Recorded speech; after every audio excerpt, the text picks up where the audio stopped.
La Constitución española de 1978 tiene, como la inmensa mayoría de las constituciones democráticas del mundo, un artículo que consagra la unidad del país, la unidad de la nación. Se trata, en nuestro caso, del artículo 2, que dice que la Constitución se fundamenta en la indisoluble unidad de la nación española, patria común e indivisible de todos los españoles, y reconoce y garantiza el derecho a la autonomía de las nacionalidades y regiones que la integran y la solidaridad entre todas ellas.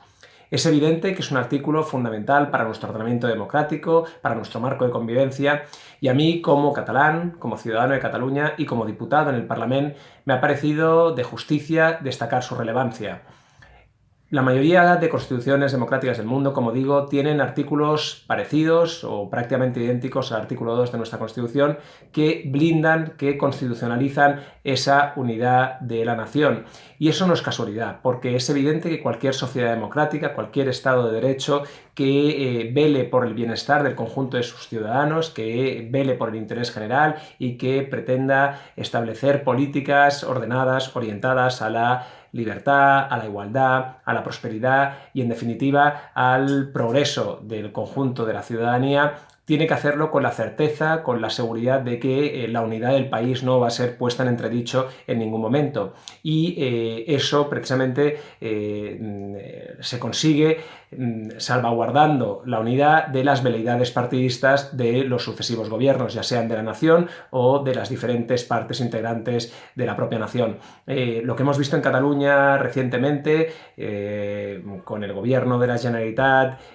tratando de subvertir el orden constitucional y de menoscabar precisamente ese aspecto fundamental de la Constitución, el de la unidad, ha sido un ejemplo clarísimo de por qué un Estado democrático y por qué la inmensa mayoría de Estados democráticos del mundo salvaguardan constitucionalmente su propia unidad, la continuidad de su proyecto de vida en común.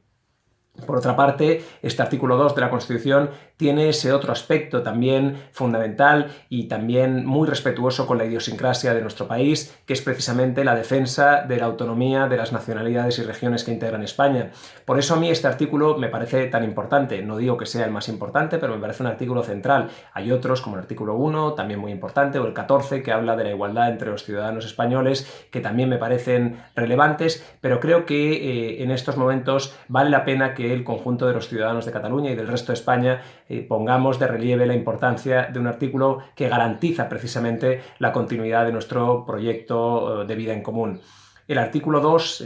fue incluido en el redactado final de la Constitución del 78 después de un largo e intenso debate en las Cortes. Y es evidente que hubo sectores minoritarios, eso sí, que se opusieron a la inclusión de este artículo. Por un lado, nostálgicos unitaristas que no veían con buenos ojos que se reconociese el derecho a la autonomía de las diferentes nacionalidades y regiones que integran España, y por otro lado, también los partidos separatistas que se oponían a blindar, a consagrar constitucionalmente esa unidad política, económica, cultural, sentimental, que es nuestro país, que es España, y que es una unidad, por supuesto, que no establece la Constitución, sino que la Constitución la consagra. Es una unidad que viene de muy lejos, que tiene siglos de historia, que tiene momentos especialmente importantes, como precisamente otro momento constituyente, como el de las Cortes de Cádiz de 1812, en los que, por cierto, la participación catalana fue decisiva y fundamental, como siempre, en todos y cada uno de los momentos de la historia de España. De ahí que me haya parecido, como diputado en el Parlamento de Cataluña, tan importante y tan necesario destacar la relevancia de este artículo 2 que garantiza la unidad y, por tanto, la libertad, la igualdad y la prosperidad de nuestra nación.